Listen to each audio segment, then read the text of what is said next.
Hey everybody, welcome to episode 7 of Hardpoints, the podcast about energy security and the startup economy and how, of course, they all intersect to shape the world around us. Each week, we unpack the real dynamics behind the headlines, what's changing, what it means, and why it matters to you. Thanks for being here. Hey, Neil, how you doing, buddy? Doing all right. I gotta say, first, I gotta take a pill. Like last week, I was talking about how the Warriors, despite losing Curry, were gonna do great, and Jimmy Butler was carrying the team. And then last night they got crushed. So, oh well. You can't win them all. I didn't bet. I'm not a bettor. I don't gamble. But still, I just gotta admit when I'm wrong. Secondly, I'm going through a little bit of dad guilt. I was traveling Monday to Wednesday. I got back and Thursday I got to see my boys Thursday morning, and then after what should have been the end of the workday Thursday, my boys were excited to play, and I hadn't seen them in 3 days, and I just had a mountain of work because I've been gone for 3 days, and it was just one of those impossible choices where I either necessarily fall behind at work or I tell my kid no. And most of the time, to be honest, I choose my kid. But this was there was just some really high stakes stuff that I had to get done. And I said no to my kid. I still feel guilty about it. Yeah, I hear that. In my time in the Navy Reserve, my first commanding officer there told me that you need to balance your career, your home life, and your commitment to the Navy Reserve. And if they're all equally pissed at you, then you're probably doing it right. So it's kind of the same thing here, being the startup CEO, like the buck stops with you. So, but you're also a father, you're also a husband, and you have to do these things. And so, unfortunately, sometimes the family takes the brunt of that. In my perspective, at least I'm not in the Navy, gone for months and months at a time. Yeah, I mean, totally. Glass half full, man. Glass half full. Yeah, we've seen how hard that can be for families, et cetera. And so maybe because of that, it just drives the point home a little bit harder about being present for your kids. Yeah. How's your dad guilt going these days? Moderate? Good? It's okay. I'm going to be traveling next week, so feeling a little bit of that being gone for 3 days. So thinking about that, but for the most part, we're doing all right. It's definitely signing up for the second shift. Like when I get done with work here, I took my son to a flag football game last night. The night before, I took my son to his new middle school orientation. We're going to my daughter's softball game tomorrow. So there's a lot of that, but there's that. When we were younger, people used to talk about giving quality time to your kids. But there's also, this component of just quantity time. Sometimes you need just a lot of, and even though I'm not playing softball with my daughter when I'm going to the game, or my son was quite happy actually to ditch me at the middle school orientation because, he's his own man now. But, so that I'm trying to give the quantity time when I can too, and just kind of value that when I can and value the quality time when I can't give the quantity. Yeah. I got you, man. Well, I mean, middle school is, it feels like a long way off, but I think we talked about this previously. It's it's going to be years before we know it. And yeah, I mean, I expect that what your son did is kind of what I would expect around middle school. They're going to start wanting to be more independent, not be around as, I keep, my son's 11 now, and I'm like, yeah, in 5 years, he's not going to want to hang out with me. I better soak it in while I can. Yeah, there's this phase of life thing for me where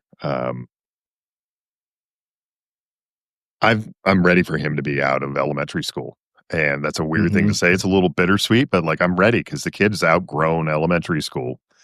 And some of the stuff that I was saying that he was going to need to do in middle school, they said when he went to his orientation, these are the things that you're going to have to do in middle school. And all of a sudden, you saw him kind of stand up a little bit straighter and decide he was going to get his job done a little bit more. And I'm stoked for the kid that he is, in this process of turning into a man. All right, everybody, here's the news you need, your Brisk in the Know briefing, and we're going to get into it. Starting one, three FA-18s have plunged into the Red Sea, specifically over the past week here, being recorded on May 9th. The U.S. Navy has seen a couple of these Super Hornets go overboard during attempted landings on the USS Harry S. Truman or during movement operations as they're moving it from the flight deck to the hangar deck. So that is not awesome. Fortunately, everybody is okay as far as health and safety goes there. But the three mishaps, these two mishaps follow a third mishap that happened about a month ago, in which an F-18 was shot down in a friendly fire incident by one of the strike group's escort ships. So it's all kind of a tense sort of thing. You'll be seeing a little bit in social media, but talking about maybe the incompetence of the Navy dropping airplanes over the side of the ship here. But in the reality of it is that the Truman Strike Group's been reacting to Houthi threats in the Red Sea and the Gulf of Aden. The Iran-backed Houthis have been vowing to target any missile linked to the United States or Israeli operations in Gaza. They've been deploying sea mines and drones around the Bab el-Mandeb Strait, which is the strait that's the southern entrance to the Red Sea. In response, the Navy has expanded no-fly zones, bolstered aerial surveillance, and ramped up electronic countermeasures to detect hostile drones before they get close. It's a pretty tense situation that's really not getting enough media attention. Also, within the scope of military aviation, let's talk about Ukraine's legacy and about how that's fueling U.S. Army innovation. Specifically, the U.S. Army is rapidly shifting from helicopter-heavy doctrine to a mix of manned aircraft and AI-coordinated drone swarms. According to the publication Aerotime, this aviation reform aims to deploy dozens or even hundreds of small UAVs that can autonomously scout, find targets, and conduct lightning-quick strikes without constant human piloting. What's the urgency behind that? Well, it's Ukraine. Waves of inexpensive commercial drones supported by U.S. intelligence and jamming gear have overwhelmed Russian air defenses simply through sheer numbers. If you go onto social media, you can find a lot of actual videos of drones even dropping grenades on Russian troops. Commanders now envision swarms that can self-organize. If one drone is shot down, others reroute instantly. If an enemy appears from the west, nearby UAVs will reassign themselves in seconds. This decentralized AI-driven approach reduces pilot risk and helps to keep pressure on adversaries, but there's some really obvious questions about machines and warfare that arise from that. The third story today is to talk about the hidden resource drain of AI data centers. Obviously directly related here. Big AI models demand big power and even bigger cooling. Bloomberg is reporting that the world's leading AI training centers consume as much electricity as small metropolitan areas and pump through millions of gallons of water daily to keep servers from overheating. In 2024, U.S. electricity usage jumped by over 2%, which was a little unexpected, with a significant chunk attributed to new AI-focused data farms. In water-stressed regions, this creates a vicious cycle. More energy the plants need, more water as a result for cooling. Drawing from local aquifers worsen scarcity and risk subsidence, so the sinking of the earth. To tackle this, companies are piloting closed-loop liquid cooling systems and co-locating centers next to renewables, though widespread rollouts remains kind of in early stages. A lot of interplay associated with energy consumption, climate, resource usage, etc. Some both positive and negative feedback loops. Our next story is that Americans' cities are sinking, and that's directly related to pumping. Underneath several U.S. cities, the ground is quite literally giving way. Within a report coming out of Nature, Texas leads the pack, not a place that they want to be. Houston, San Antonio, Corpus Christi are sinking up to several inches per year in certain locations due to decades of groundwater extraction and oil pumping. Satellite radar measurements reveal that removing underground fluids causes soils to compact, which probably doesn't come as a surprise if you really think about it. And once that land is compacted, the land just doesn't bounce back.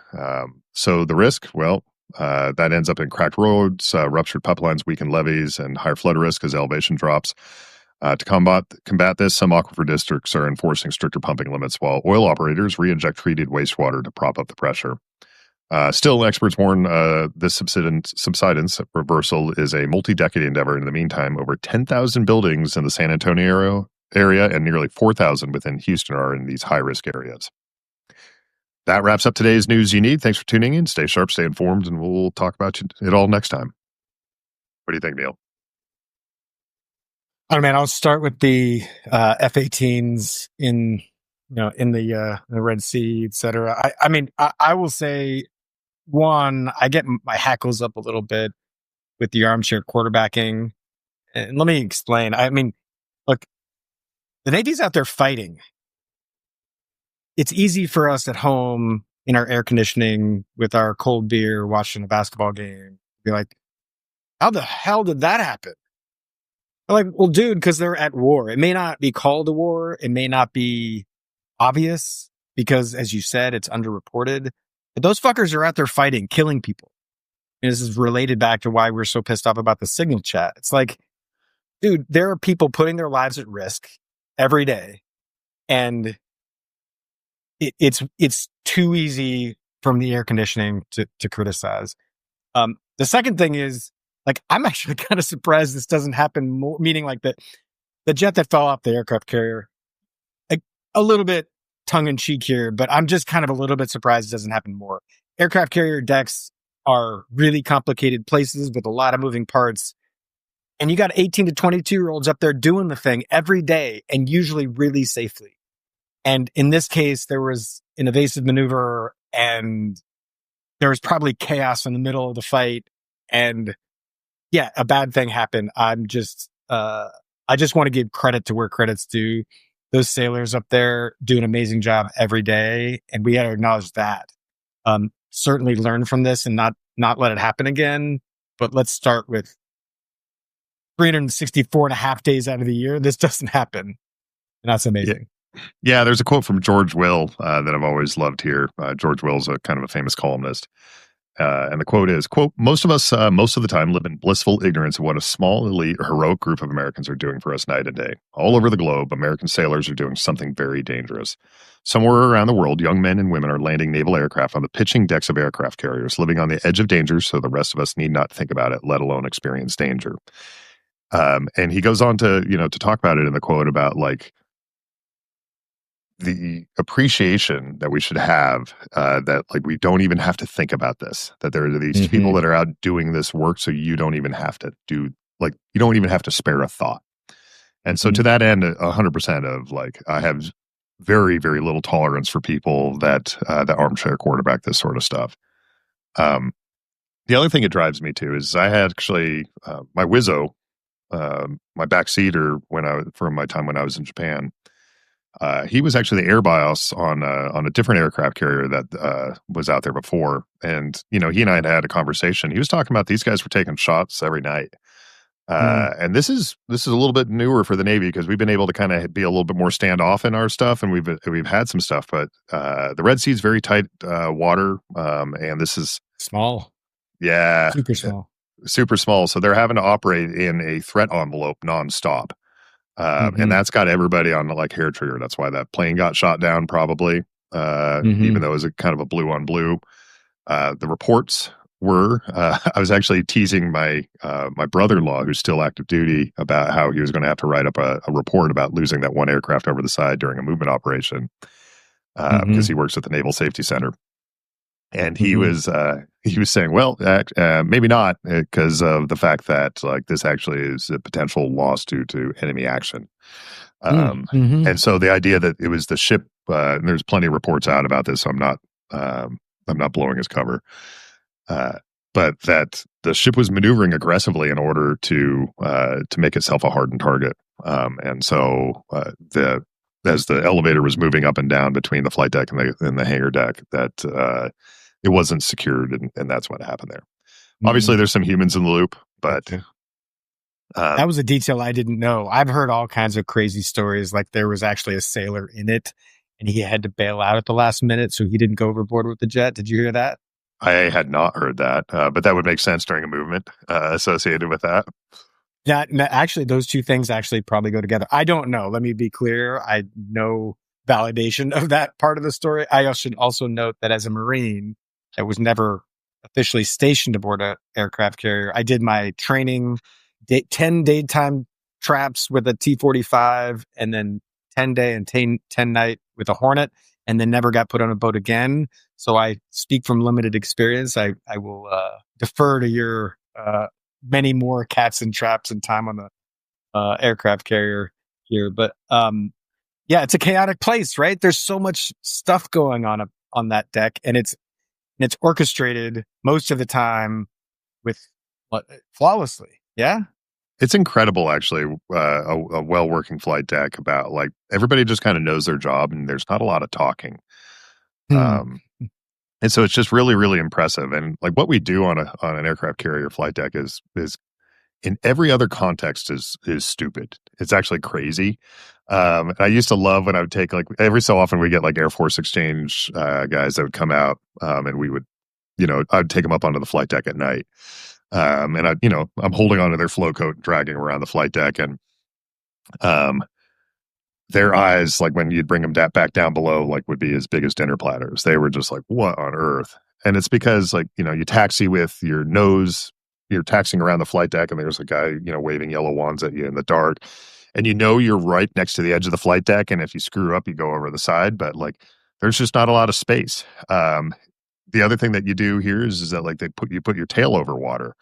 Well, you can't taxi the aircraft up to do that, right? And so, like, at a certain point, like when you've taxied to this, they call like 15 people to come over, and anybody that's nearby runs over, and they literally just push you back into this spot. And there may be, a foot of clearance between your wingtip and the other aircraft that's parked next to you.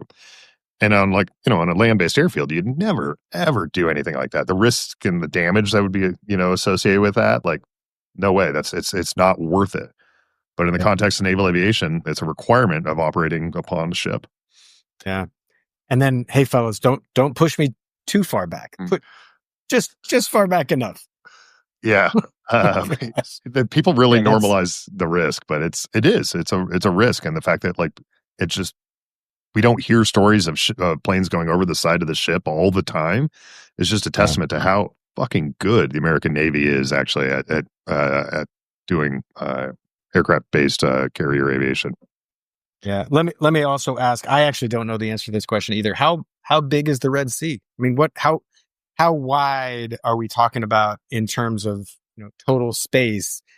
And they're taking off, and what, maybe like 50 or 100 miles wide. Well, the Hornet can do that in like 10 minutes. So we're not talking about huge airspaces here. And so I understand why everybody's on edge. It's also, if you're going to get into a landing configuration to get back aboard the ship, you're doing that not too far from the bad guys, especially if, those bad guys are taking pot shots at you sort of every night. I mean, as I say, it is, maybe it's easier because we've served to sort of read between the lines of the news reports you hear. But what I get from what I'm reading is that those dudes are in a fight all the time. And it may not be the super high intensity conflict of, World War II or, Iraq when we did the invasion, but those dudes are shooting at people and getting shot at. Yeah. I just did a quick search, and according to Britannica, the maximum width of the Red Sea is 190 miles.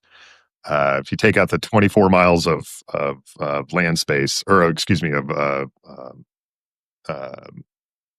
water space that's owned by the countries on either side, at its maximum, essentially, that the aircraft carrier has, uh, roughly 150 miles, 160 miles of operating space to move back and forth. Every time you turn into the wind, that ship's going somewhere around 25 knots associated with that. Not to mention, this is a massively difficult water space because of all the ship traffic that's moving up and down of it. It's a critical choke point within like maritime strategy. So, um, yeah, it's a tiny little box, and it's pretty impressive. The other thing to point out here is if you're talking about weapons that are being fired from shore-based stuff, those weapons are moving typically, at supersonic speeds, right? And so the time that you have to find, detect, track, and then plot on that, minutes at the most, right? Like this is intense stuff that these guys are and gals are doing, and I'm just appreciative of them out there. So anybody listening out there, like if you hear about Navy jets going over the side, trust me, I know some of the people that are doing the work, and they're incredible people. If they're losing jets, it's because the problem's hard. Kind of like the next thing here. So, what do you think about like the Army aviation specifically? moving over towards AI drones and doing all the attacks associated with that. Yeah, I want to give some credit where credit's due here. I think I've been plenty critical of Hegseth and of this administration for where they, I think, are misguided. But like warfare has changed, fundamentally changed again. It's not the first time. It's not the last time. Drone warfare is going to be the central focal point of the conflicts we're going to face for the next couple of decades, certainly for the rest of my lifetime. And I think our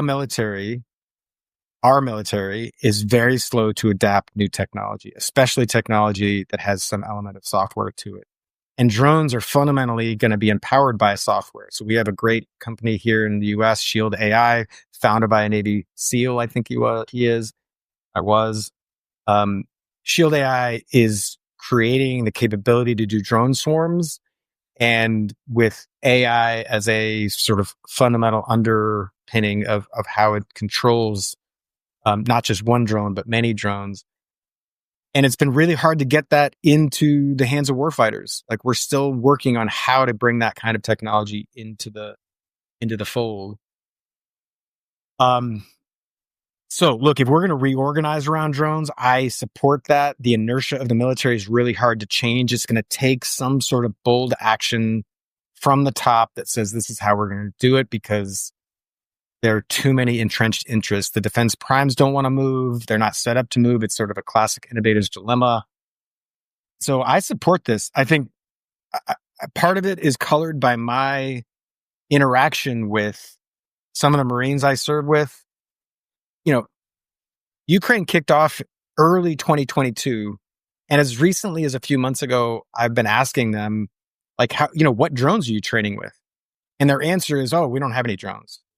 And you're like, what the fuck, dude? How is it possible that 3 years after Ukraine kicks off, the US military, the baddest motherfucker on the block, doesn't have drones at their fingertips ready to go kick ass in this way?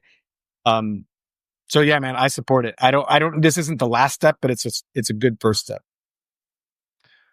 Yeah, I would agree with that. And again, I would give credit where credit's due here is that this did come down from the top. And this is necessary. I'm glad that we're learning the lessons that came out of Ukraine. I do think it's a value for us having participated in that. Like, it's not the reason we should start with our participation. We shouldn't be. America is supposed to be no greater friend to those that are seeking freedom, no greater foe that are supposed to end it, to paraphrase John Kennedy. And that's what our historical role has been, at least during the American century. So, absolutely glad of that, but also glad that, we get to see what a major land war looks like without having to be an active participant in it. And getting to learn some of those lessons is unbelievably valuable. It actually reminded me to give a little credit to the Marine Corps, to the former Commandant of the Marine Corps, David Berger, and his focus on redeploying Marines and like the mindset of the Marine Corps. He got a ton of flack for this. Like, a couple old commandants sent him some nasty letters, etc. It's bad. There's actually a civil war inside the Marine Corps right now. But anyway, keep going. Yeah, but so for those that are uninitiated, David Berger ended like a couple of like sacred cows within the Marine Corps. Like, for example, there is no longer Marine armor. They don't think that they need tanks anymore because the Marine Corps, under its Title X responsibilities, is supposed to be primarily focused on the littoral combat area, which is to say fighting in the sea-shore like environment between land and sea, as one would assume. And they've been focusing on desert wars in Asia for a little too long, essentially my entire professional life. And General Berger, decided that, nope, we need to get focused on a potential war in the Pacific. And so talking about, like, how do you employ air defense? How do you get Marines ashore into all these little islands? How do you maintain and hold those islands in an area of denial kind of mindset? And yeah, people were pissed. So I'm not the Marine. So what I have heard is my my college roommate, actually the best man at my wedding, was involved in a little bit of this work. So I've heard a little bit behind the Mm, scenes, but I'd be mhm. curious, kind of the war inside the Marine Corps there, Neil. Well, let's say that's a whole longer discussion. And I've got a couple of buddies who are way closer to it than me. I'm the old retired guy that just hears about it from the outside. So let's put a pin in that. But yeah, it is a heated debate amongst Marines who care a lot about the future of the Marine Corps and also our capabilities as a U.S. fighting force. Look, I've got my opinions. Maybe we should make a future episode that sort of considers some of it because it's right up our alley. It centers around information, energy, how you are expeditionary, how you can be more expeditionary in this environment with the sort of modern technology capabilities that are available to us today. So, yeah, it's a really good debate. Yeah. Well, so kudos to General Berger there, and even though I generally think his leadership style is a total clown show, you know, kudos to Secretary Hegseth on this one as well. Yeah. He got this one right, Yeah. in my opinion. Well, okay, so moving from AI into kind of energy consumption associated with like the AI data centers, and water consumption associated with that. What you have any thoughts about that, Neil? Yeah. I mean, I actually, I think, we should ask C about this too, because he's done some deeper thinking about it. But I think the key point here is that we don't right now, I don't at least think about how when you do a basic Google search, it costs some amount of electricity every time. Hey, how do I get to the McDonald's down the street? That's compute. That's relatively small. It's, not as an individual that consequential, but there are billions of people doing billions of searches every day. And then you put this in terms of AI. And when you do that, if you've used ChatGPT or Gemini or whatever, that it's doing some thinking, it's doing some churning, and your response isn't instantaneous. It's like, it's a good 20 seconds usually before you get the output. That's why it comes out in lines because it's not spitting it all out at once. That's a much heavier lift. Maybe it's like 20x or 30x the actual compute required. And then you multiply that by billions, that gets to be really expensive. And so I don't know. I think it may have to be something we actually think about. Do you just wantonly go do a search or ask something if your energy consumption is something you care about? I'm the guy who, I'm like the grumpy old man who walks around the house turning lights off after everybody because I care about energy consumption. So maybe this will be part of our thinking in the future. I don't know yet, but my first reaction is probably yeah. From a climate perspective, I think there's kind of an interesting like realignment here, and this is probably a take you wouldn't expect actually, but I'm weirdly almost kind of glad that AI is consuming so much energy, Hmm. um, because one of the things that's really struggled for renewable and other forms of electricity that don't generate electricity, such as like nuclear power plants, et cetera, has always been that it has to go through public regulatory, processes, and there is a pretty strong interest in the public regulatory process if they're putting it onto like grid connected electricity Hmm. to kind of say, well, let's hold on for the nuclear power, and people have been talking about nuclear power for a long time. I don't know if you know, but actually, my grandfather was in the Atomic Energy Commission. Oh wow, Um, no. yeah, Mm. yes, yeah. So he was. So I have a direct experience of like knowing, like he wrote reports about like nuclear accidents in the early nuclear industry. Um, but also I lived on top of two nuclear reactors boards, the George Washington, like, and so like I had this lived experience in my family of nuclear power, and I'm generally a proponent of it. And so what's interesting to me about the AI question is that I think it actually puts power. It turns data companies into electricity companies, right? The biggest buyers of a lot of this electricity are Microsoft and Google, and they have actually more stringent commitments to climate than anybody else in the United States. Some people may not know, but like Microsoft is reopening 3 Mile Island.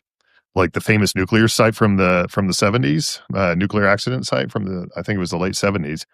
And they're reopening it because of the need for carbon-free electricity.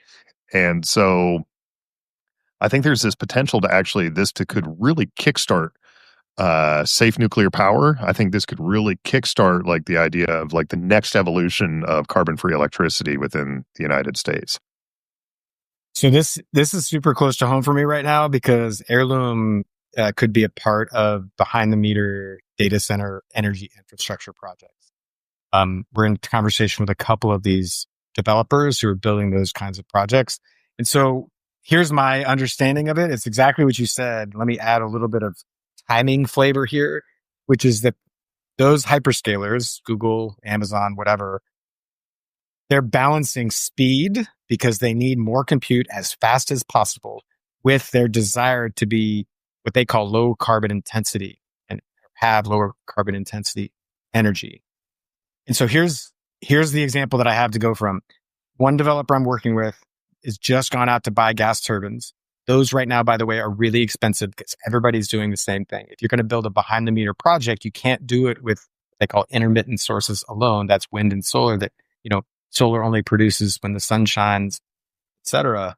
So they're starting with baseload, which are gas generators, and then promising to lower the carbon footprint by adding wind, solar, and storage, geothermal, nuclear later. And so they're having this conversation with their customers, as you say, Google, Amazon, whatever. And that gives the customers what they need. They need compute tomorrow, but they really care about and will only sign up if they have that lower carbon footprint.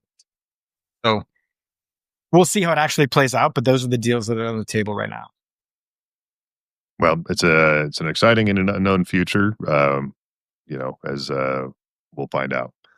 I guess the last thing, let's just talk about like the interconnectedness of like the pumping associated with this, like the water needs, the energy associated with it, and the fact that American cities are somewhat sinking. Oh my gosh, it's kind of crazy, right? It is. It bends my mind a little bit. Like I know, the science is there. It's hard to imagine a city actually being a few inches shorter or lower. But I don't know. It reminds me of this. I'm teaching my boys how to surf. When I keep telling them that the waves always win, which is just I also say a lot like don't turn your back on the ocean. We can try to tame Mother Nature. It seems like every time we try, we end up sort of with 2 or 3 more problems to solve. And like cities are amazing, beautiful marvels. And I'm bullish on sort of a human ingenuity and the capability for us to solve tough problems. I'm also just reminded like of this like environmentalist phrase that I learned very early in life, which is like, the earth is going to be fine. We're going to probably be gone someday, but the earth is going to be fine. The earth is probably just going to keep going. It's been here for billions of years. We're going to do what we're going to do, build cities, whatever. And eventually the earth's just going to, it's going to be like that wave that comes through and does what it's going to do, whether it crashes through a human or not. So look, I think we have to continue to adapt. We have to be mindful when we build new projects, new cities, that with that mindset, the wave is going to keep going. So when we try to bend Mother Nature to our will, it needs to be with nature, not in direct opposition to it. Yeah, I would agree with that, though I would say that I think the American Geophysical Union has defined the modern era to be the Anthropocene, which is to say that the predominant forcing feature on the Earth right now is humans. And that's an interesting concept there. But to your point, humans will the age of humans will end. Hopefully later rather than sooner. Hopefully long from now. A long time from now, and hopefully well before that, humans will figure out how to live on this planet a little bit better. We amen to that. Yeah, it's funny as a father, I watch my kids grow up and they all start learning about the planets or something like that in second grade, and then of course the conversation goes to like, what's your favorite planet? some kid will be like Mars because it's red, or Jupiter because it's the biggest, and I'm like, Earth. Are you kidding me? Earth. Every Earth, place else, hello. everywhere else sucks. It all sucks. Like this pipe dream of like living on Mars. It probably could happen. Same thing with the moon, but like the moon, Mars, the most hospitable places on those two bodies, floating out in space, are less hospitable than the South Pole is in the middle of winter, right? Like it is better to live, at the South Pole which is at like 9,000 feet of elevation, where you never get any sunlight, where the temperatures are routinely like 70 below. It's better to live there than it is Mars on a sunny day. Yeah. And so, just hope we can kind of figure out like how to minimize our damage, so we can kind of keep, frankly, the only place that we really have moving forward. Anyways, now I sound like I'm cavorting with butterflies, like we were talking about last episode with with Breen. So maybe you can get this tree hugger to stop talking and tell me a little bit more about our guest this week. All right. Oh, happy to do it. I'm so excited to talk to Siggy. He is a wealth of information. He's an amazing technologist. He's also just the nicest human I know. And I mean, look, the guy grew up in Germany, University of Stuttgart. I've had the privilege of meeting him at Google X. After Stuttgart, he went to MIT. He then went to Stanford. He's got multiple degrees from those institutions. And then he was one of the first innovators to build flying objects that didn't have humans in them. And that was the Daedalus project at MIT. It was the Perseus prototype from Aurora Flight Sciences. He eventually ended up working for General Atomics and was the aerodynamicist on the Predator, and the Gray Eagle, that whole family, for about 20 years. He was the guy. And he didn't just do aerodynamics. He was the guy who did the propulsion system. He got that thing to fly. I mean, I got so many stories from him about, the early days of the Predator, when they didn't know how they were going to power it. They only had about half as much power in the drivetrain, in the propulsion system, as they thought they knew they needed. He also deployed with it to the first deployments when it was used in Europe, and stayed with that program until sort of late teens, when he finally came to Google X. He worked on Project Wing there. Then he was the CTO when I was at Makani. Makani was this the wind project that I worked on. So he's incredibly thoughtful. He thinks about things differently. He brings so much experience. Every time I ask him a question, he's got an anecdote that applies directly to what I'm working on. He's on my advisory board now at Heirloom, and I'm just proud to call him a friend. So he's a solid human, a nice, solid human that has a heart of gold, and is just one of the smartest and most thoughtful people I know. So I'm looking forward to talking to him. Yeah, it should be great.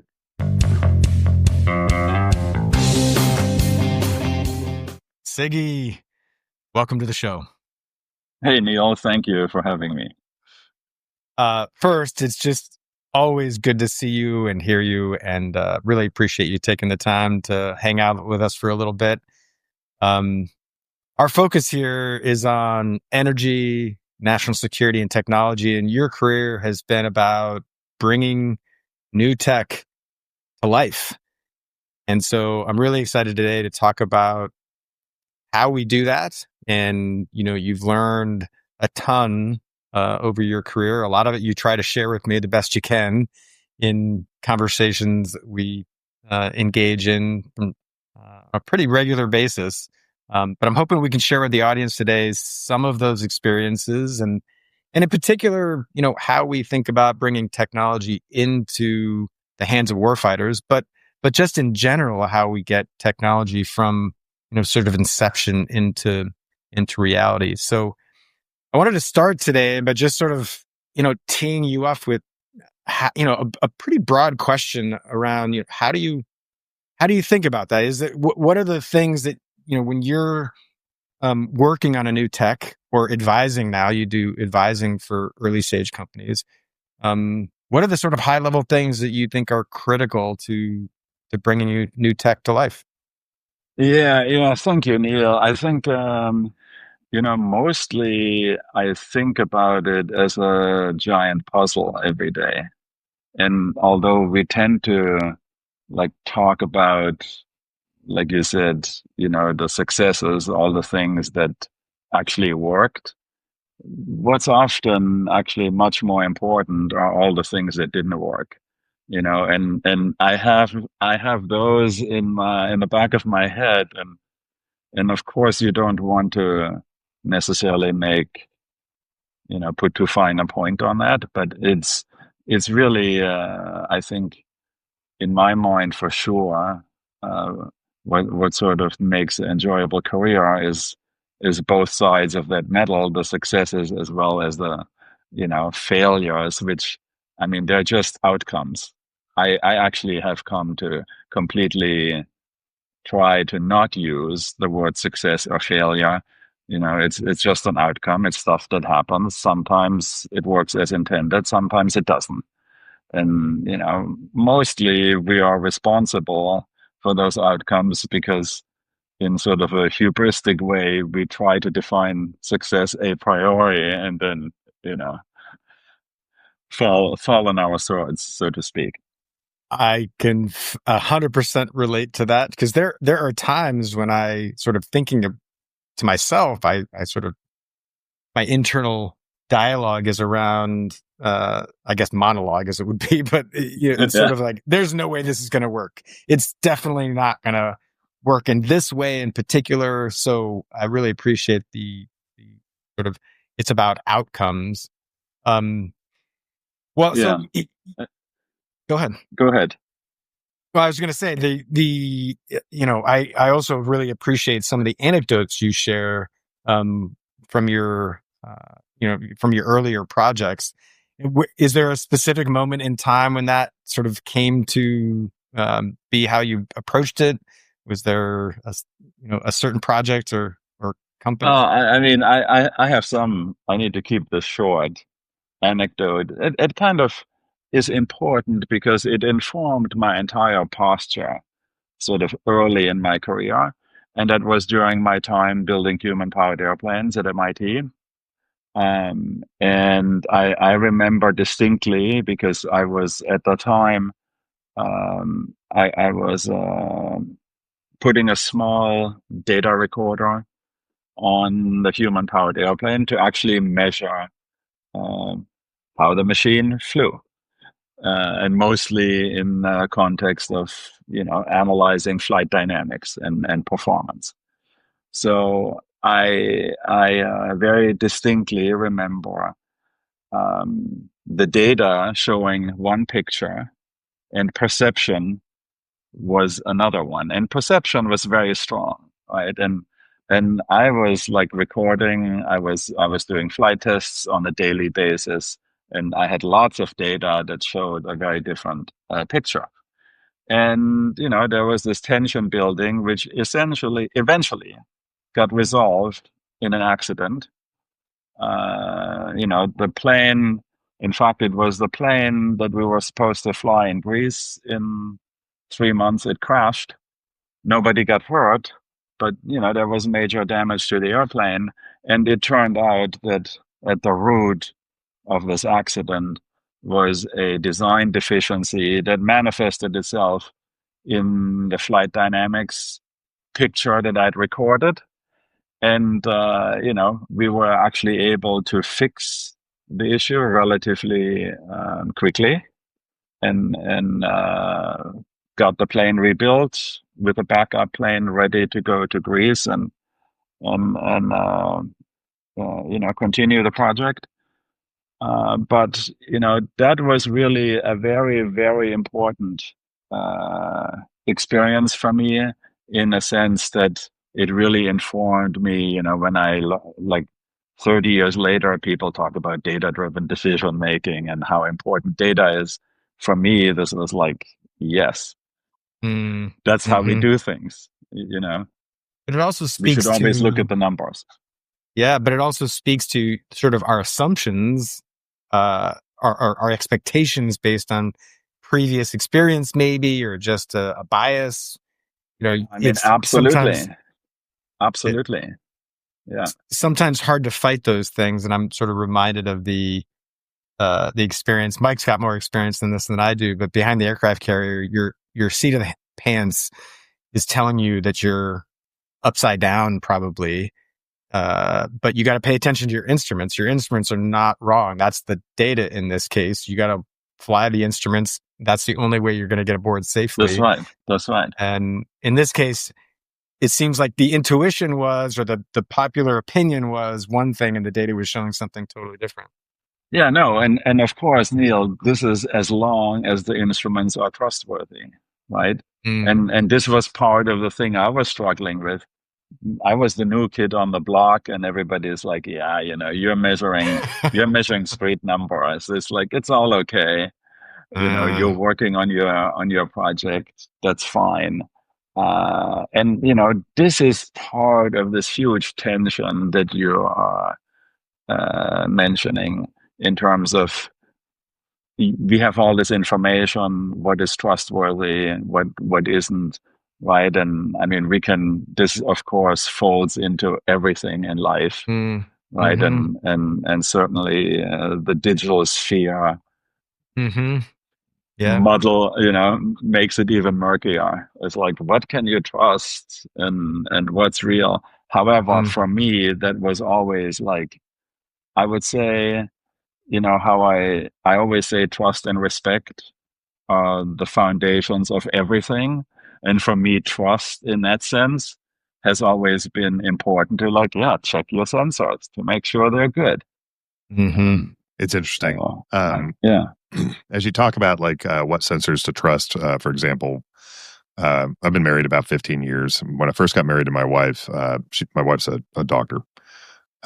She was talking a lot about, she had just come out of her training program, and they were going big into this thing called evidence-based medicine, which is about like there was all these human biases that were kind of input into the system because there were humans working with other humans in making diagnostics happen. And that they really needed to focus on the actual evidence that they had in front of them, the data behind it. But one of the things that I've always been proud of my wife about is that she knows when to throw it out.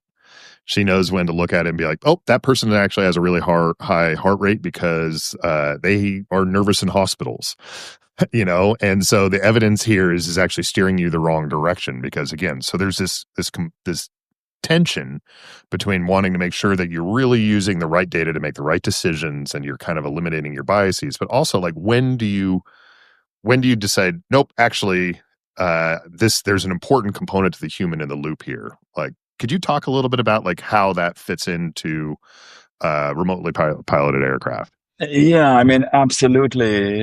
This is, yeah.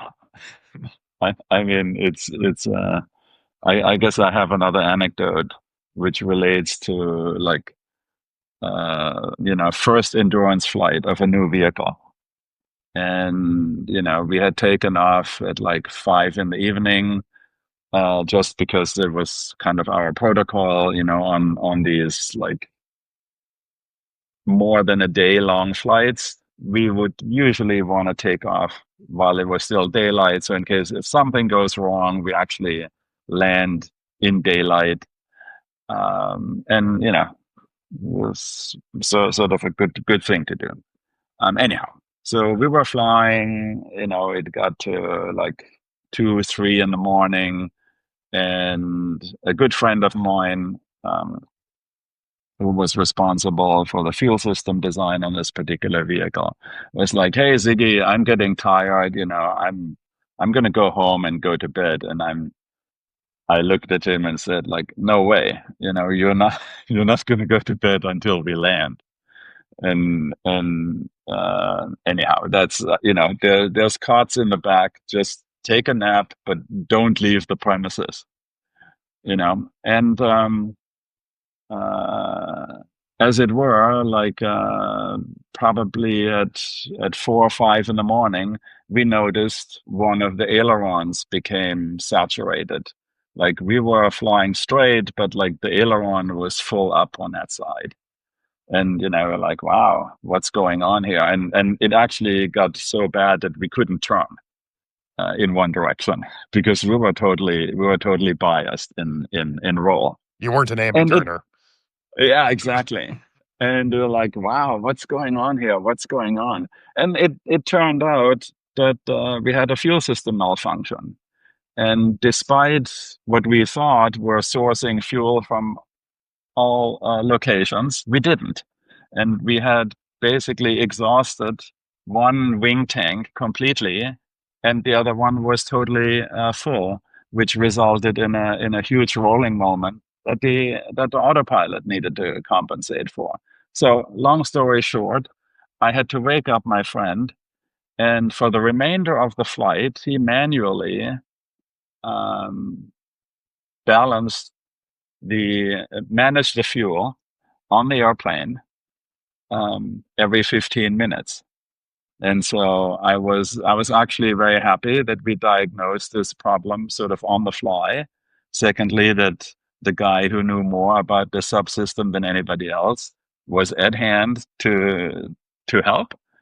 And yeah, we had, based on the sensor information, nothing was wrong. But then we had additional information that sort of suggested, wow, there's something happening here, which is completely counter to what we think is going on. And Mike, the point is really that I think in my case, I was fortunate to be exposed to these kinds of issues always in my career. That's what I'm very grateful for.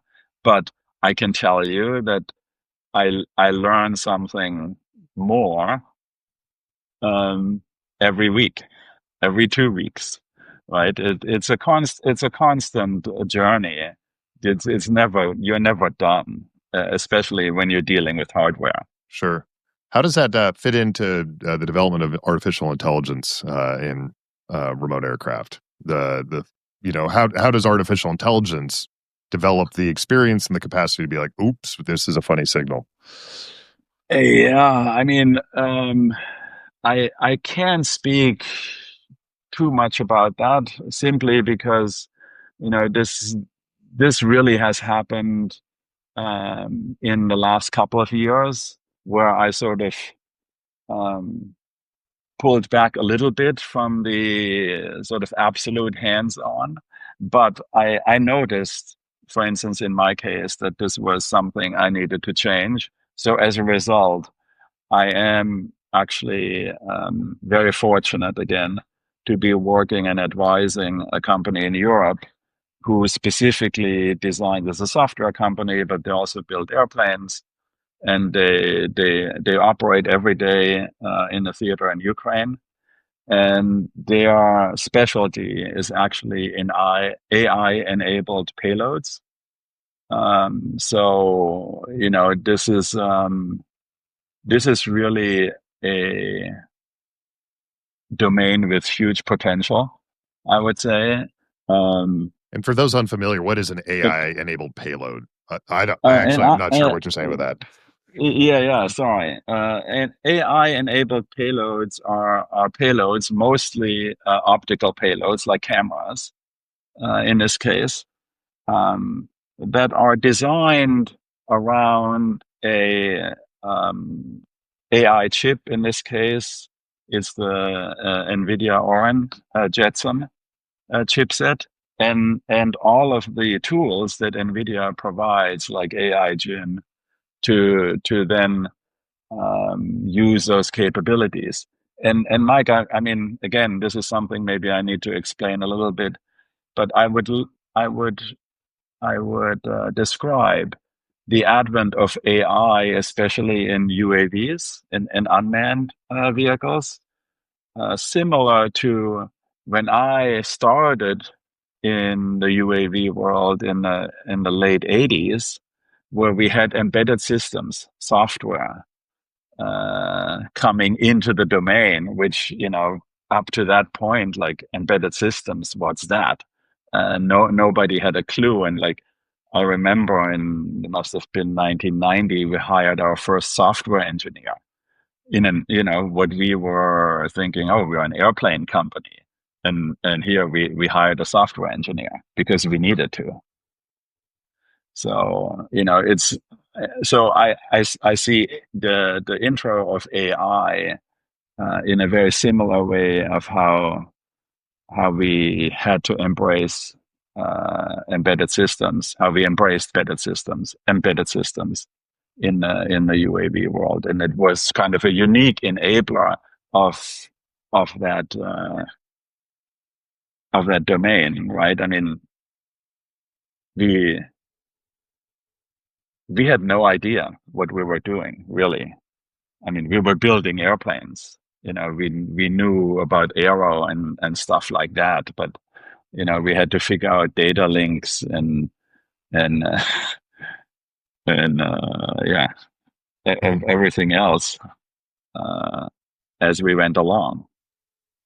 Well, let me ask you to broaden that out a little bit from Yeah, the specific airplanes you were building to some of the things that I've learned from you over the last couple of years have been sort of counterintuitive takes on some of the technology that has come out. And the two that come to mind are, one, battery powered air taxis, um, which, and the other is I don't remember exactly how many dollars, but I think it was a roughly $300 burrito.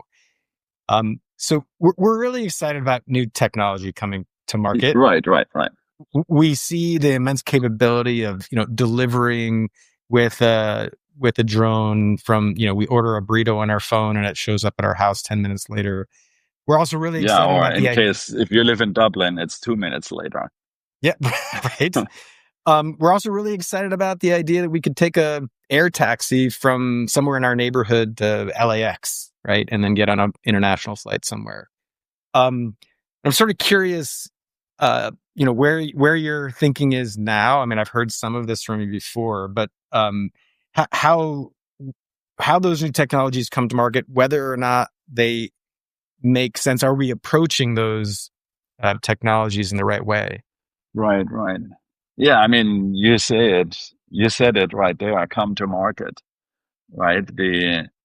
I think one of the big challenges that we have is how we think about um, physics and economics, and mostly at the beginning we think mainly about physics, right? We think about physical limitations mostly because they are more well known, right? Rather than economic limitations, where we say, oh, would anybody actually buy a $300 burrito? Um, and, you say, oh, maybe. Um, you know, the first cars weren't cheap, and they were built out of bespoke components, right? No two cars were alike. You couldn't take a brake system from one car to another. Um, I actually, should until the probably, Model T came along. yeah. Sorry to interrupt, but I should probably explain this Yeah, for the listeners. So the $300 burrito reference is that you worked on a project within Google X to deliver things with a drone.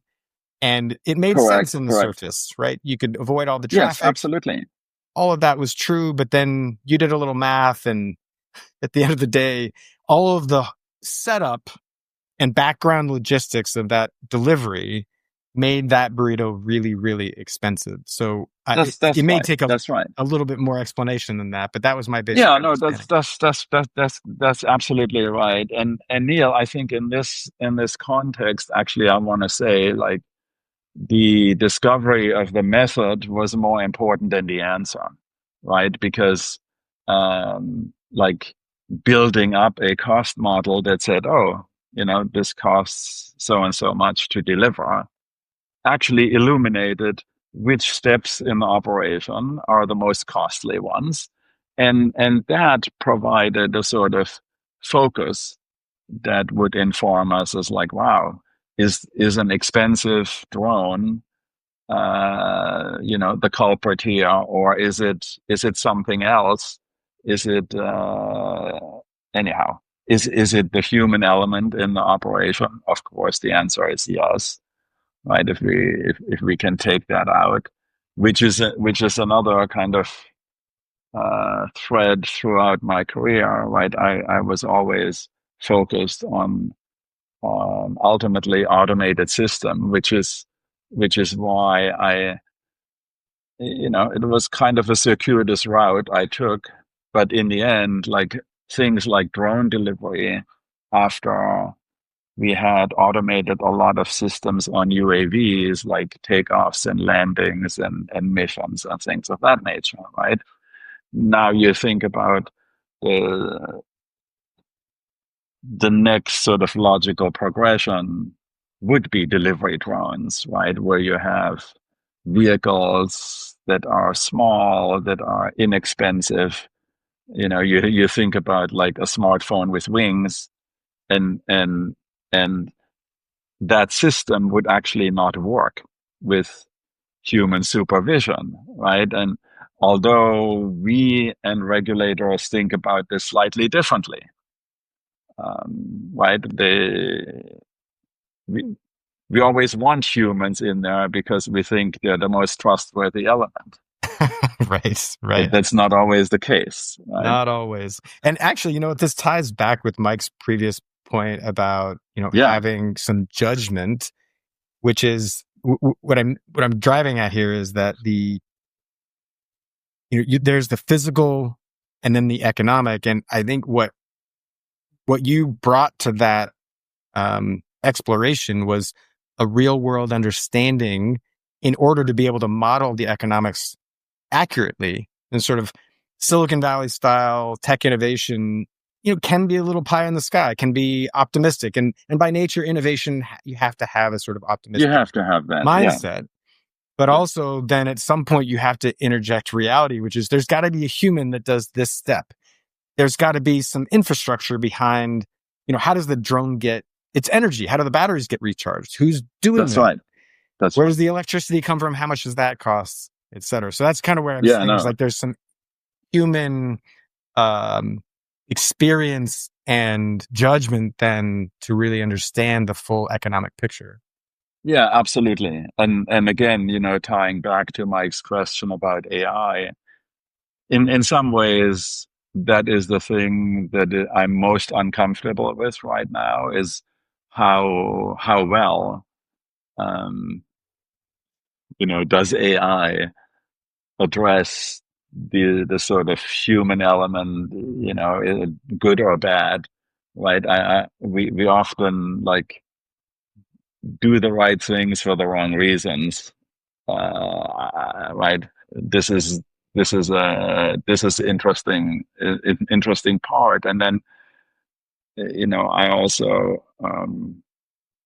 I always remind myself about like hubristic attitudes that you gotta sort of keep in check. I mean, people typically come to you because they see you as some kind of, demigod expert in this. You give them, they think you give them what they can't get otherwise, right? And it is very easy to kind of let those thoughts keep hold in your mind and inform how you conduct yourself and how you think about your own ideas, right? And I do think, we said this earlier, but I think the phrase of "nobody flies alone" is really, really, really important here. And this was one of the things that I always appreciated and I always sought out, which was plurality of input. We were designing systems. I had a colleague who was a model rocket person. So when I designed a rocket, of course, I would I would seek his counsel. I would seek his advice. What did you learn? What should we do? What should we not do? And this is something that needs to transcend, that kind of attitude needs to transcend age, degrees, education, whatever. Nobody has a monopoly on good ideas, really. And we often sort of discount that, right? Because, somebody has a PhD from so and so, or he has 30 years of experience. And I mean, yes, in many cases, those are good indicators, but they are not the complete picture, right? And I think, especially in the UAV world, we were always fortunate to have a customer that would give us feedback. And, oftentimes it was like, oh my God, we thought this was going to be a great feature. And people that use the machine hated it, right? Mm. That's actually a great segue into something I wanted to ask you about, which is, you told me a story about the drivetrain on the Predator and how you were given a lot of advice. Talk about, you consulted a lot of people, but you were given a lot of advice to go in one direction and you sort of took a different direction. Can you talk us through sort of that thinking? And Correct. Yeah. I mean, I don't know. I mean, this is like this is a question of having a balanced personality with a chip on each shoulder. Um, I I think these are very hard um, decisions, and I mean, oftentimes nerve-wracking. Especially if there are indications that maybe the people that advised you to go in another direction are right. It was, yeah. I mean, in my case, we had a prototype airframe like 80% complete, and we got to a stage with a propulsion system where we had like only half of the useful flight envelope left. And, that was like a holy shit moment. And like, especially, following in that vein, an on-site meeting with the propulsion system supplier that, I had budgeted.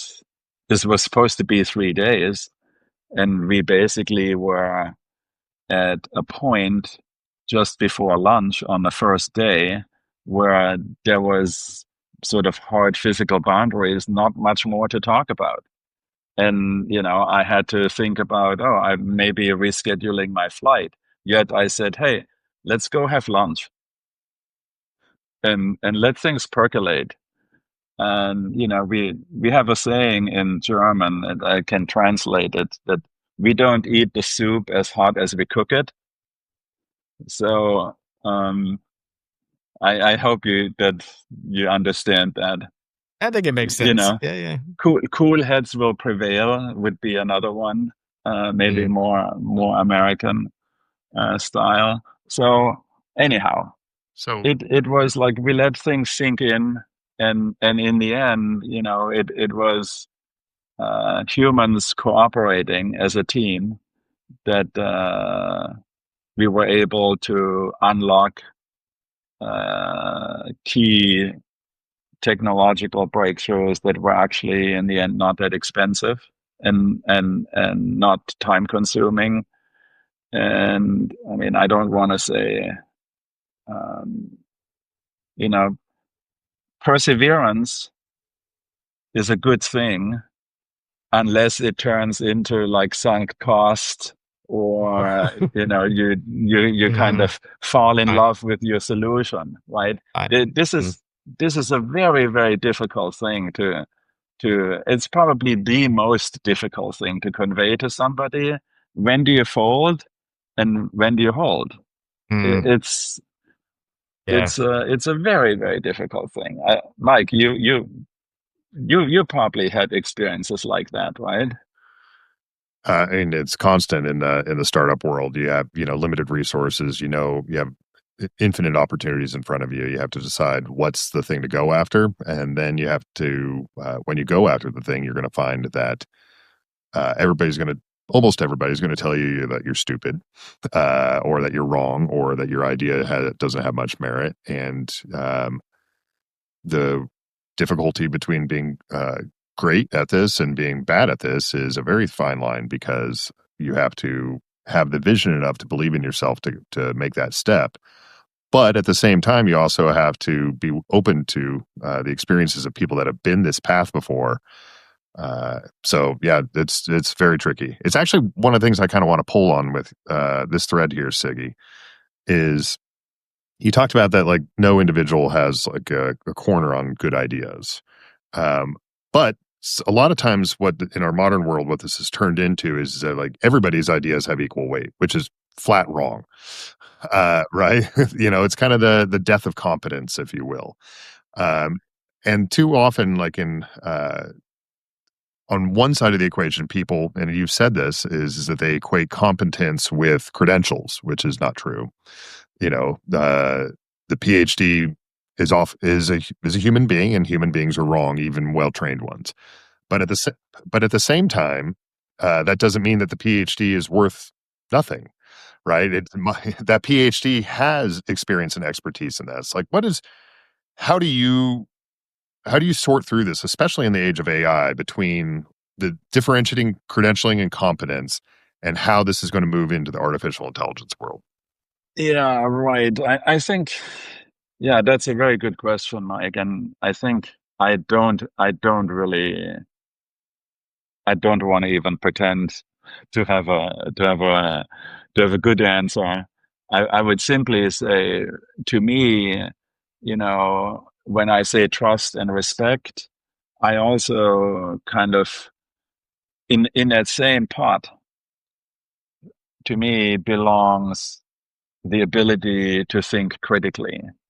And this is actually something I just recently like read some kind of a expose. I think in schools in Finland, they actually specifically have a topic called critical thinking.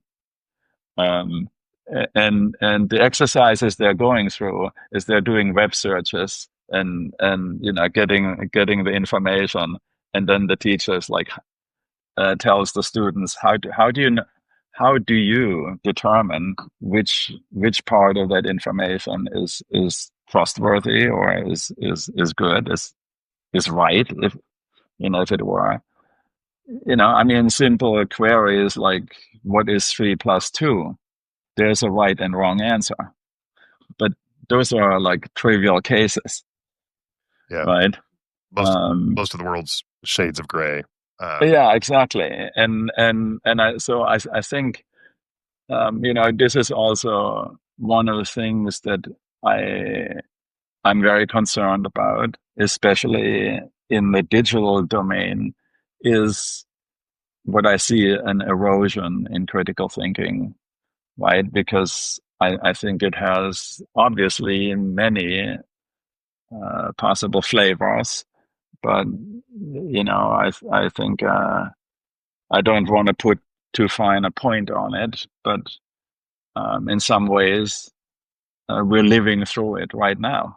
With the current administration, um, where the answer to the question "How did we get ourselves in that mess?" is partially, linked to ability to think critically, um, and then what we see in terms of the results is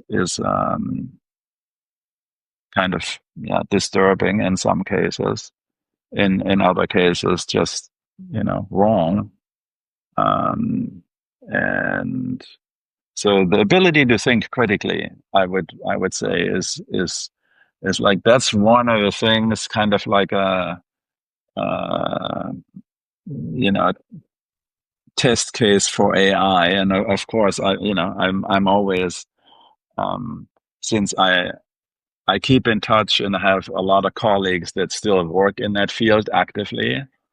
I'm very much up on test scenarios. I mean, I can just recall in the last year a very heated discussion with one of them where I was like, WTF, how do you guys test?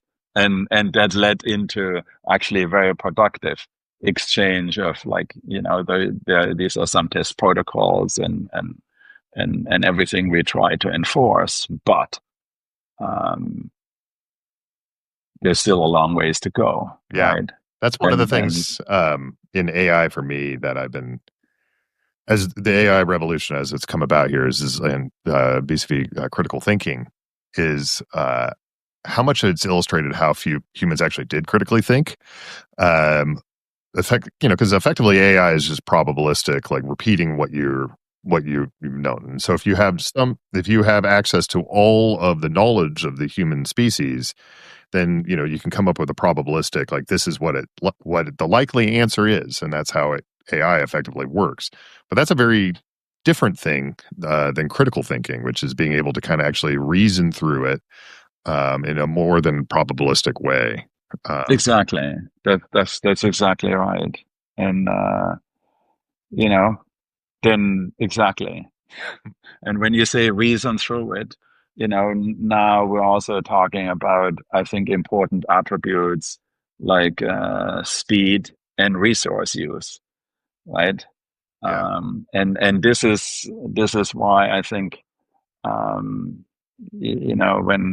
Neil was talking about my experience at Google X, one of the things that were really informative to me was that it actually sort of fueled my curiosity into the um, energy consumption of data centers, just the vast amount of data centers that exist, not just by one company, but the whole ecosystem, the whole FANG, plus community. Yeah.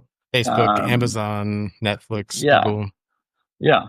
The how much energy those data centers consume, and I want to say yes, every company, of course, has a huge investment in driving that energy consumption down, and even manpower. There's a metric about energy usage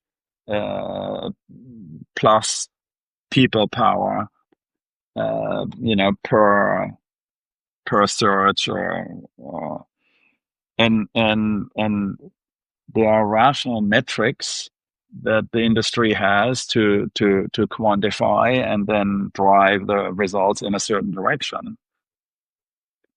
And even in the search domain, those numbers seem staggering to me, right? When you think about that all search activity takes up 3 to 5% of the global energy production.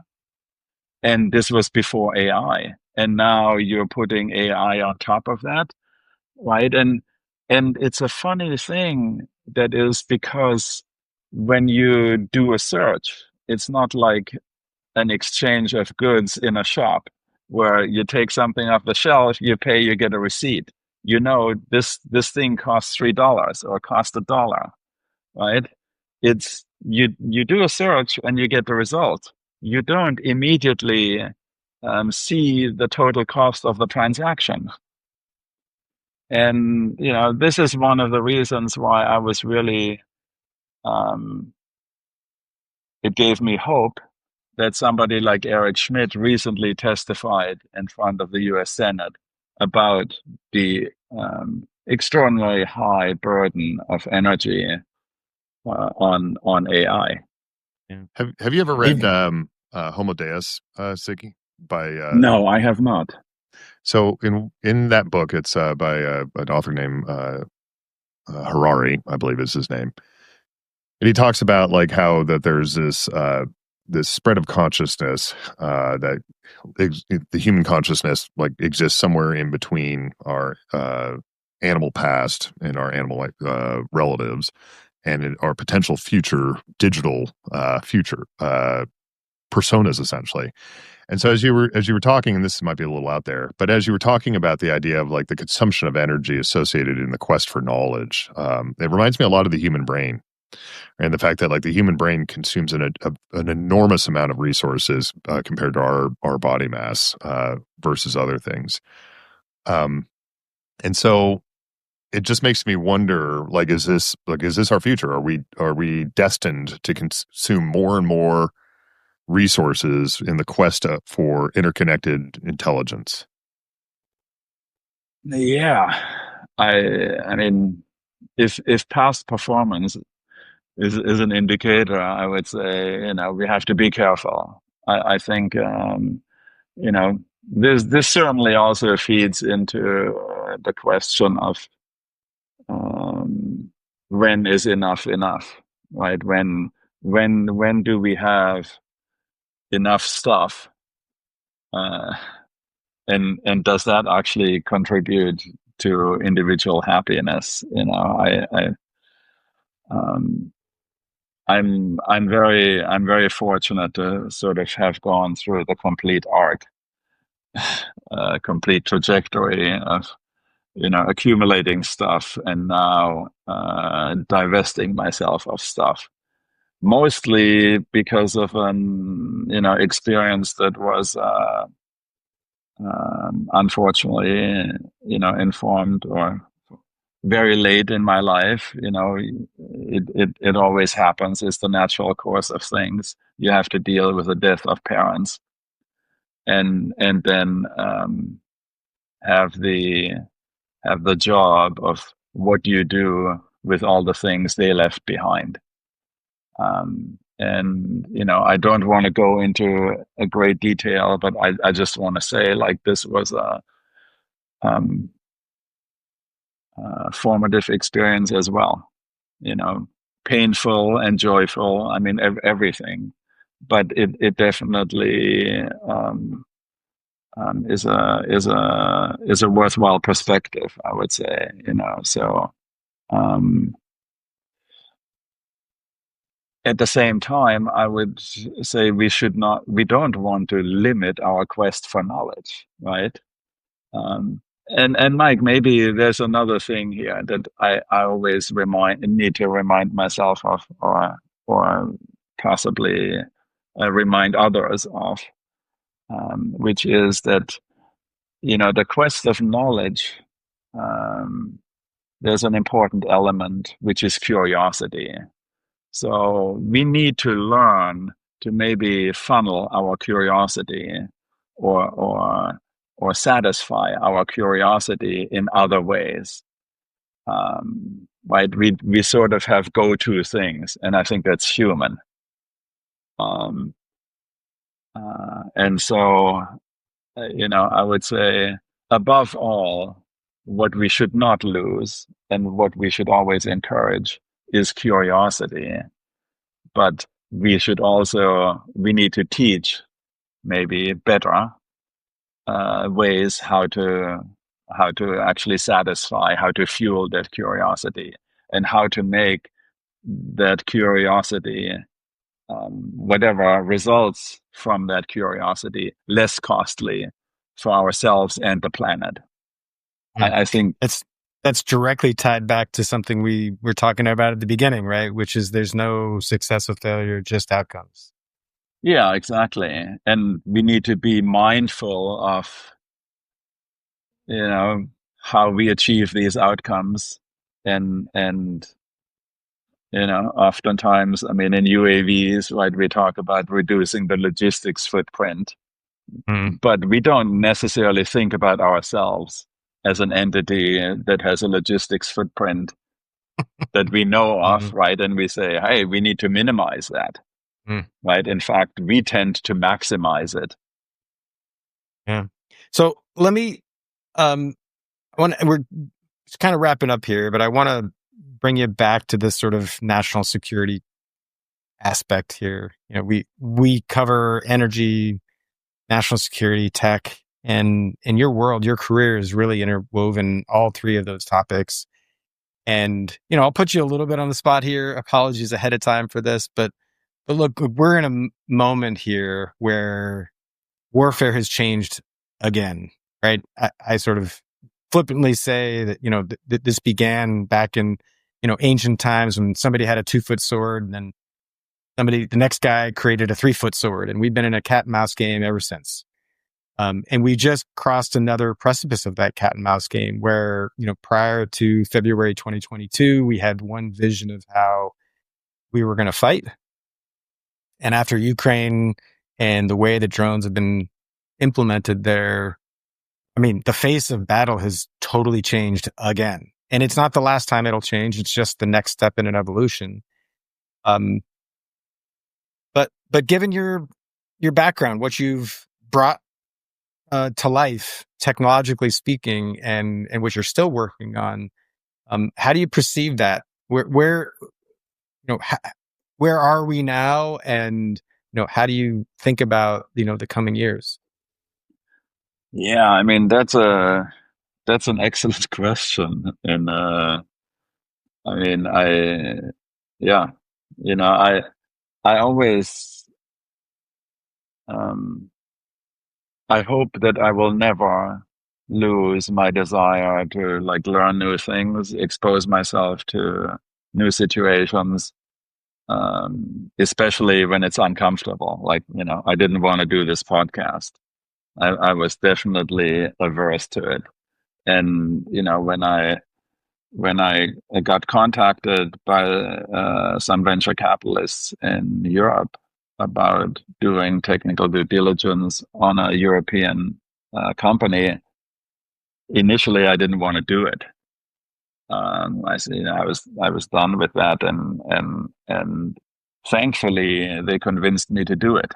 And I really say thankfully, because it kind of brought me back to working in this space in a different capacity. But to your question about, I see there's actually really, really important things that come out. One is that we now see yet again a step change in the cost of these systems. And sort of ironically, I would say, 30 years ago when I started, or 35 years ago, maybe longer,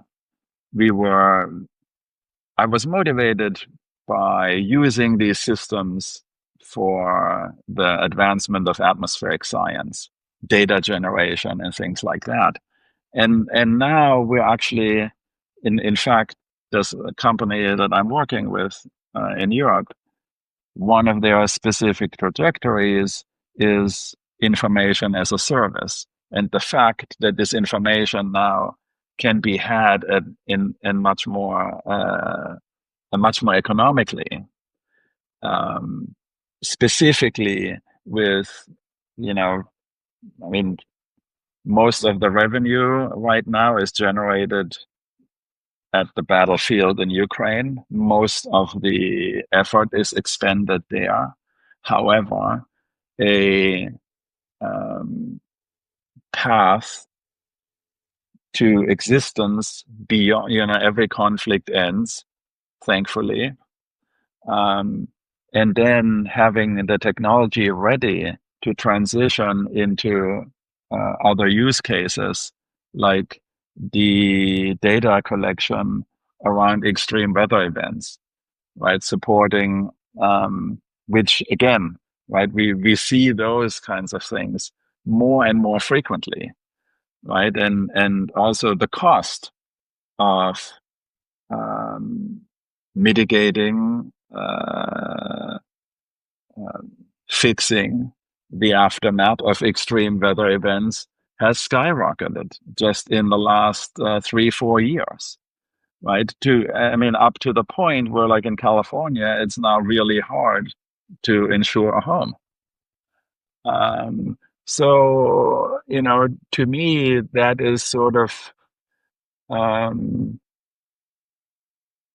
an unintended outcome, but like the technology actually becomes better. It becomes less expensive and becomes more accessible to a wider um, audience. And I give certainly um, the Ukrainian minds and hearts that fight for their independence, for their country, deeply motivated individual and deeply capable individuals, as we see, right? They are sort of going to be the next generation from whom we will learn how to do some of these things, better. And I'm kind of excited to be, on that journey, um, for a selfish reason, and for a technological reason, that I see this great change happen yet again, right? From like when we were little kids and thinking about taking the pilot out of the airplane and what that could do, right? Um, and again, it was sort of an effort that tried to redefine how we think about cost, capability, and performance. And that's another sort of recurring theme that I would always say. We really need to think about that, ways how we can redefine how we think about cost, capability, and performance. And yeah, that's really amazing what's happening in front of our eyes right now. And I think anybody who can make a small contribution there is really lucky. Yeah. All right. Well, last question for me. I think, you're a global citizen. You started your career at university at Stuttgart, and then to MIT, Stanford, General Atomics, Google X. You know, we face many national security issues right now. I'm sort of curious where you're most concerned, and that can be tech, it could be energy, it could be any. Pick your topic. Yeah, I mean, it's gosh. Um, to me, it's probably the topic, first of all, I'm least qualified to comment on. But if I just comment on it as a concerned citizen, I mean, to me, it's the lack of trust and respect globally. If we just think back the last 100 days, the erosion that we have witnessed there is enormous. And I always, I mean, I remind myself, I remind others, it takes a long time to build trust, and you can lose it very quickly. And then it takes a long time, if at all, to build that back up. That's a huge, that's something I think about every day, trust and respect, and the loss of that. And the other one is also um,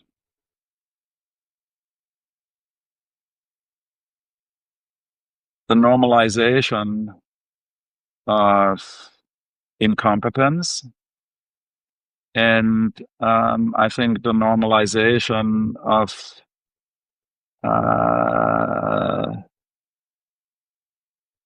how should I phrase this, untruths, um, you know, propaganda.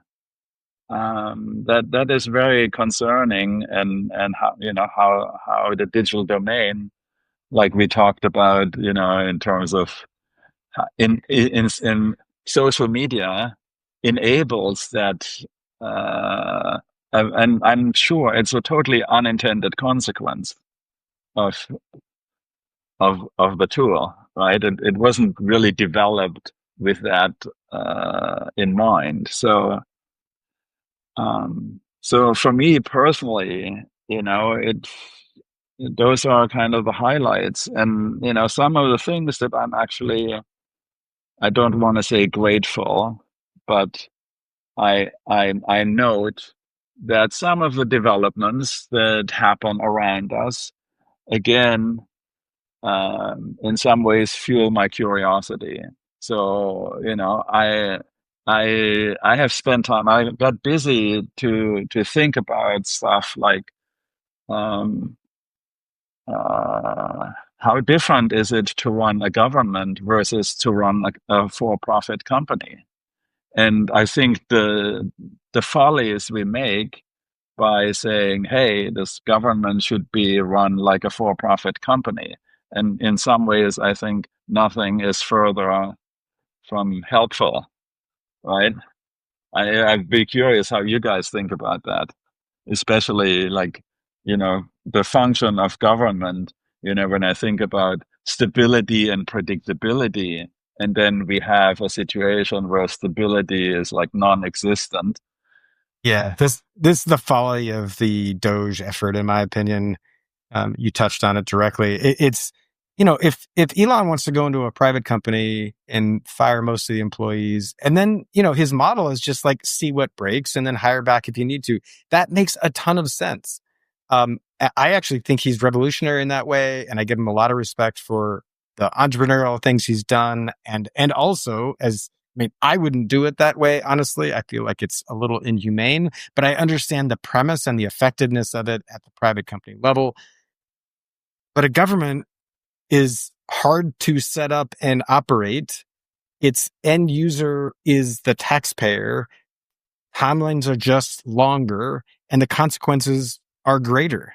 So if you go and apply that same methodology and cut until something breaks, the net result isn't that some electrons go in the wrong way at Twitter or now X. The result is that people die. A baby doesn't get fed in Africa, or a senior doesn't get their check. And I mean, I'm being a little bit extreme. I mean, but there's all sorts of negative outcomes that, a government isn't there just to deliver, in Twitter's case, electrons. It's there to deliver critical services, whether that be, life-saving services or some lesser or like maybe less consequential services. It's still there to do a public good. And anyway, I consider that to be a critical misalignment of, as you say, it's just different. It's a government activity, not a private enterprise. Yeah, right. Oh. And Neil, I think regardless of how we think about the function of government, right? To me, I think that's another discussion. Mm. And I think what's important, maybe also in a wider context, would be to have a conversation about how is government different from a for-profit company, and why should one be run like it or not? Yeah. Right. Yeah. Those Fair. are actually like really important, like civics, not lessons, but civics topics that we should really explore, I think, in a much wider forum, right? This would be worthwhile to really talk about and see where we stand, and even see how people feel about this, right? And what kind of information they bring to the table to support one versus the other model. Yeah. Yeah. But I wouldn't blindly, jump in, like you say, chainsaw wielding Yahoo. Right. We go. That's just crazy, right? Yeah. And unfortunately, those are the images that we Yeah. broadcast around the world, and that is not helpful. Yeah. All right. Well, let's leave it there. Siggy, thank you. I am proud to call you a friend. I'm honored that you did the uncomfortable and came onto this podcast despite your initial instincts. And I learn from you all the time, Siggy. I really do. And I learned from you just in the last couple of minutes. So thank you so much for coming and sharing your perspective. Really appreciate you being here. Well, right back at you, and thank you, Mike, for having me and for being such a good wingman to Neil and to me today. I really appreciate that.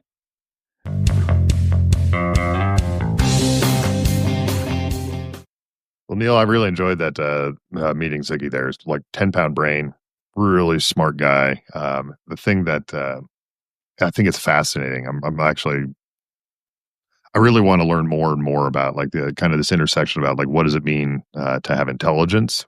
What's the difference between expertise and competence? I think there was just a lot of threads that he kind of pulled on together that we that we need to weave together into something a little bit more meaningful for our world. It's like it almost seems to be like, as he was talking about, is like the core question of our future is how do we value humanity and how do we value intelligence and competence moving forward. Yeah.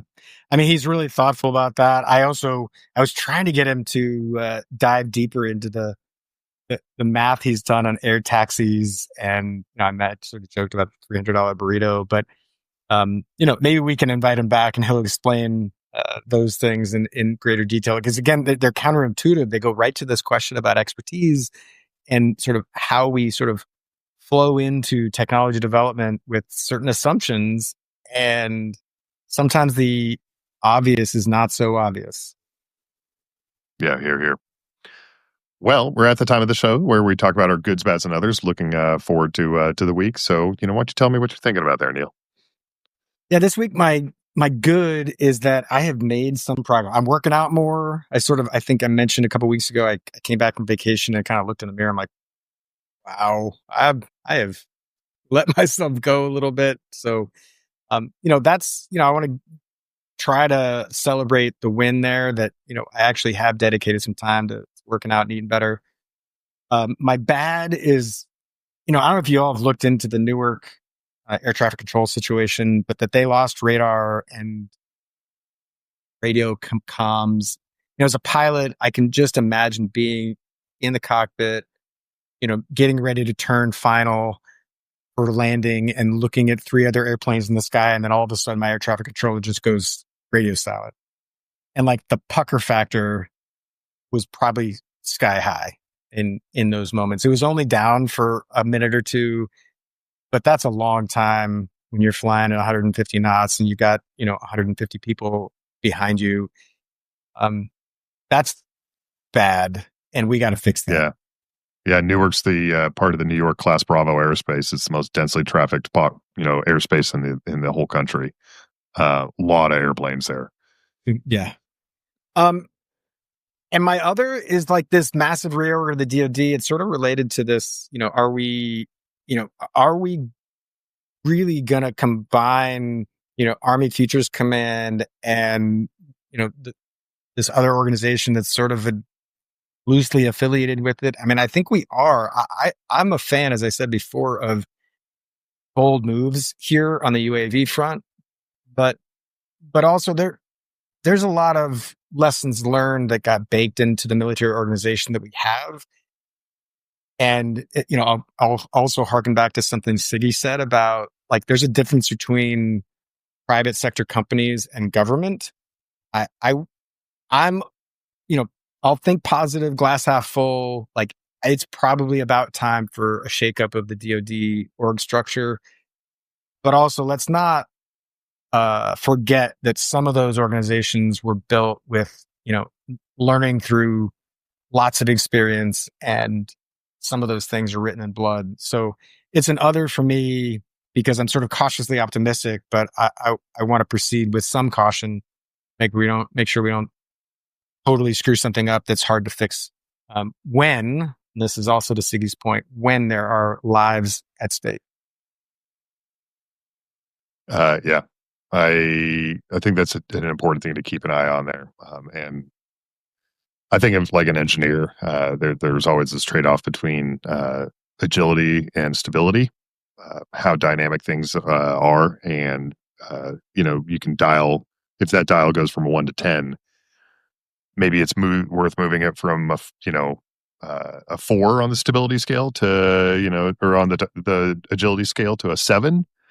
But if you're dialing this one up to 11, you might be a little bit.